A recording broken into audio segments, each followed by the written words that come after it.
Welcome to the first session of your science revision plan, and we're looking at cell biology today. So the first session, you've got 5 activities to carry out. The first session is to compare a prokaryotic cell with a eukaryotic cell. Now you also need to include a diagram of an animal, plant, and bacterial cell, and you need to label them fully. Now you've got your key words, which are nucleus, cytoplasm, cell membrane, cell wall, ribosomes, mitochondria, chloroplast, vacuole, flagellum, slime capsule, and plasmid.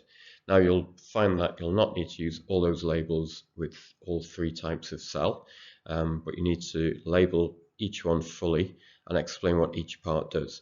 Now, we don't want you to spend too much time on drawing the actual cells. So, for instance, it doesn't take very long to draw an animal cell. It's taken me about 10 seconds to do it. We've got 5 labels on it, just to give you a reminder, and that is the kind of diagram we're expecting to have in your exercise books. You're going to do that for the other 2 types of cells as well. The second activity is for you to describe the method for calculating magnification, and you also need to remember to explain how to convert the units. Third activity is to describe the cell cycle, and the instruction is to include the pie chart. Now the pie chart, again, shouldn't take you long to draw a circle, and there's 3 parts to the cell cycle.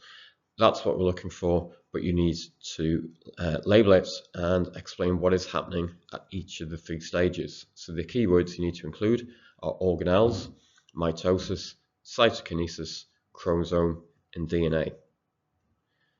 The fourth activity is to describe the 3 methods of transport in cells, and they are diffusion, osmosis, and active transport. It could be a good way to compare them by drawing a table. It's up to you the format that you take, but you need to include in your answer about particles, concentration, water, partially permeable membrane, passive, energy, and concentration gradients. And then the final activity for this session is for you to compare how embryonic stem cells and adult stem cells can be used to treat disease. So your keywords are differentiate and therapeutic cloning. You need to complete this in your green exercise books, and you need to bring this to your next science lesson where your science teacher will be checking your work.